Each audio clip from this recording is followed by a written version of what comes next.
Hello everyone, it's Seth, probably better known as Saffron Olive, and we're back here today with another edition of Against the Odds. So last week, in our poll, Psychogenic Probe blew the rest of the field out of the water. Easy winner, one of the biggest winners we've ever had, actually, in the Against the Odds poll. So this week, we are playing some Psychogenic Probe in Modern. And I have to say, this one was a lot trickier than I thought. So, Psychogenic Probe is this 2-mana artifact. Basically, it says, whenever either player shuffles their library, for any reason, they take 2 damage. So, if there's a Psychogenic Probe on the battlefield and you crack a fetch land, since you have to shuffle after you search for the land, you take 2 damage. If there's, I don't know, some other effect that makes you shuffle your library, you have to take 2 damage. So, obviously, to kill someone with Psychogenic Probe, we need to force our opponent to shuffle their library. We can't just count on our opponent being naive enough to keep cracking fetch lands until they probe themselves to death. Probably not going to happen very often. So, finding cards that make our opponent shuffle their library was actually a lot more tricky and a lot more difficult than I thought. There are not that many playable competitive cards, or any cards really, that that make your opponent shuffle their library. At one point I was thinking we were going to have to polymorph our opponent's creatures, so they would get another creature, but shuffle their library in the process, some things like that. It was going pretty deep. So finally I realized there's only really, well, there's 2 ways. There's only really one good way to build the deck. One way is to build this eggs combo deck. No one wants to watch Eggs Combo. I learned that when I did an Eggs deck on Budget Magic, and it was the least popular Budget Magic of all time. So I shied away from building an Eggs deck, and instead, we were playing this crazy black Exile deck. So, Surgical Extraction and Extirpate are the key cards in the deck. These are 1 mana, or for Surgical Extraction, 1 Phyrexian mana instance, that target a card in a graveyard, and allow you to search the player's hand, graveyard, and library for any number of copies of that card. Can't be a basic land, but any number of copies of that card. Exile those cards, and then that player has to shuffle their library. So an opponent cracks a Scalding Tarn, we can target it with Surgical Extraction or Extirpate, pull all the Scalding Tarns out of everywhere, hand, graveyard, library, and then make our opponent shuffle their library, which means they take 2 damage from Psychogenic Probe. Also, we can kind of get tricky and try to exile key pieces of their deck. Some decks really can't function well without certain cards.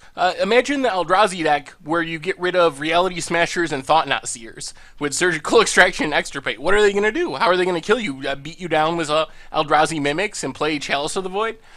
So we can also try to hit important cards from our opponent's deck, and we have so many of these exile effects, it's possible that we can semi-lock them out of the game by just exiling everything that's relevant from their deck. So anyway, but the main reason these cards are in the deck is they say 1 mana, target opponent shuffles their library, which says target opponent takes 2 damage for each copy of Psychogenic Probe we have on the battlefield.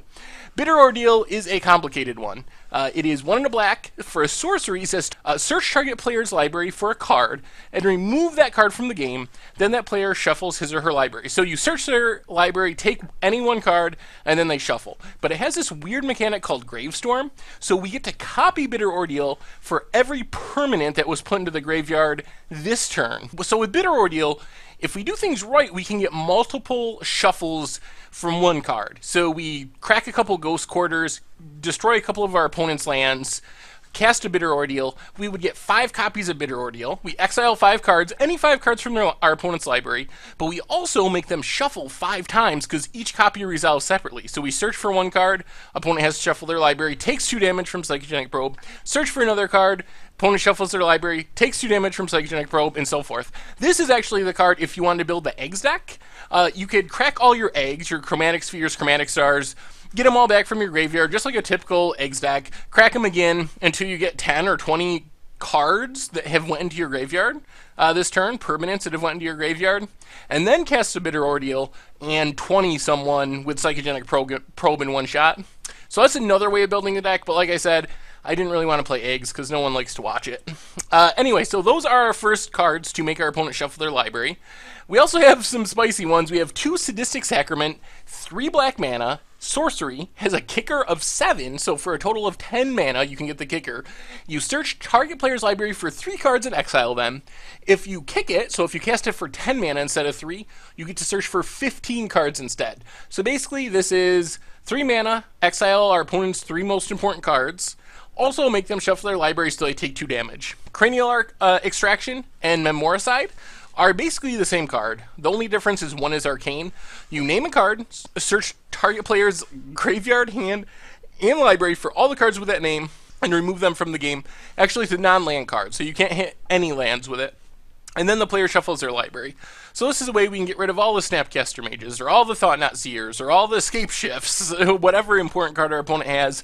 But more importantly, it makes them shuffle their library. So these cards, all together, when we cast all these, there's a realistic possibility we can exile all the important cards from our opponent's deck. And also, we're dealing 2 damage, or 4 damage if we have 2 Psychogenic Probes, as we go through this. Then we have this sweet combo of a Crucible of Worlds. You may play land cards from your graveyard. And 4 Ghost Quarters, sack Ghost Quarter, destroy land, its controller may search their library, keywords, for a basic land and put it on the battlefield. So we can kind of lock people with Crucible and Ghost Quarter, where we either make them shuffle their library repeatedly to keep getting basic lands, or if they decide to stop searching for basic lands, Ghost Quarter just becomes Strip Mine, and Strip Mine is an insanely busted, broken Magic card banned all the way back to Legacy. So that's our other combo. We can't really trust that this will win us the game, because sooner or later our opponent will stop shuffling their library if they're going to die to Psychogenic Probe. But still, even in that case, we get them down to 0 lands, and then we should be able to figure out a way to win eventually. Then, the spiciest one of them all, Never-Ending Torment, 6 mana sorcery. Search target player's library for X cards, where X is the number of cards in your hand, remove them from the game, then that player shuffles his or her library. So if you have 4 cards in your hand, when you cast Never-Ending Torment, you get to exile 4 cards. But the crazy part of this card is it has this weird mechanic called Epic. So for the rest of the game, when we cast Never-Ending Torment, we can't play spells. So we cannot play any spells for the rest of the game, but at the beginning of our upkeep, we get to copy Never-Ending Torment, except for the Epic ability. So we get to cast Never-Ending Torment every turn, but we can't cast anything else. So what this means is not only do we continually exile cards from our opponent's library to get rid of whatever good cards they have left, but it's dealing 2 or 4 or 6 damage, depending on how many Psychogenic Probes we have every turn. So if we can get the game locked up and get rid of all their important cards, Never-Ending Torment is kind of our finisher. It gives us that shuffle and that damage every single turn. Then, since we are on this extirpate plan, we need to be able to get cards in our opponent's graveyard. So we have 3 Thought Seizes, 3 Inquisitions, 1 mana discard spells. We get to pick whatever our opponent's best card is, get it in their graveyard, and then we can use our exile spells to get it out of the graveyard and get all the copies out of their library and out of their hand. And then we have 2 Beseech the Queen, just a 3 mana tutor in our deck since we're mono black. So we can cast it for 3 black mana, and we search for a card with a converted mana cost less than or equal to the number of lands we control. Reveal it, put it in our hand, then shuffle our library. So this can find us a Ghost Quarter, it can find us our Crucible of Worlds, it can find us an exile spell, a Psychogenic Probe, whatever we need. So it's just a good way to find whatever piece we're missing. Then we have a bit of removal. We have 3 Dismembers, pretty much kills anything in Modern for 1 mana and 2 life, or for 3 mana, 2 of it black. 4 Ensnaring Bridge. Since we're playing all these 1 mana cards that are exiling things from our graveyard, Ensnaring Bridge is really good in our deck to keep our opponent from being able to attack us. Plus, we can use our exile spells, our cranial extractions and so forth, to exile our opponent's outs to Ensnaring Bridge. So say someone post sideboard, they're like, okay, I'm going to bring in Vandal Blast to beat Ensnaring Bridge. Well, we can just cast Cranial Extraction on Vandal Blast, get rid of all of them, and then our opponent has no outs to bridge, and then we have an infinite amount of time, or until we run out of cards in our library, to actually kill our opponent with Psychogenic Probe. And then 2 Mutilates, just a 4 mana Wrath, pretty effective in our deck. Mana base wise, I already mentioned the 4 Ghost Quarters. They're there because they're good in Modern, and they work well with our Crucible of Worlds. 19 Swamps and a single Urborg to turn our Ghost Quarters into Swamps. Sideboard wise, 4 Python Needles. This gets rid of Ratchet Bombs that could kill our Psychogenic Probe. Our deck doesn't have a good way of dealing with Planeswalkers, so this preemptively shuts down a Liliana or a Karn or whatever. 3 Dresses, so we can mix and match our discard spells, or even sideboard into more discard if we want.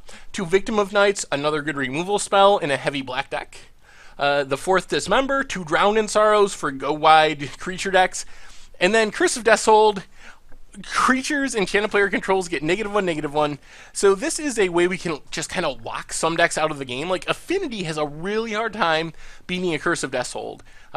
Delver decks can literally resolve 0 creatures with a Curse of Deathhold on the battlefield. So that's the deck. As far as how successful it'll be, I don't know. We're going pretty deep. I'm excited about it. I like the idea of being able to exile all of our opponent's relevant spells and to beat them by making them shuffle, thanks to Psychogenic Probe. But it feels like it might be a long shot, so I'm going to say about 20% of the time we're going to be able to pull off this win, but you never know. That's why we play the games on Against the Odds. Sometimes we are surprised, sometimes we do better than we expect, sometimes we do worse than we expect. So I think it's sweet. We have a lot of cool cards. It's a really unique deck. So I think I'll have fun playing it, even if we do a lot of losing. Anyway, make sure to check out the website, mtggoldfish.com. We have decks, prices, metagame strategy. That's where you find the voting for next week's Against the Odds, the article for this Against the Odds. So make sure to check it out. Also, if you enjoyed the video for Psychogenic Probe in Modern, make sure to click the subscribe button that's about to pop up on the bottom of your screen. Anyway, thank you all for watching. I hope you enjoy our videos, and I will talk to you soon.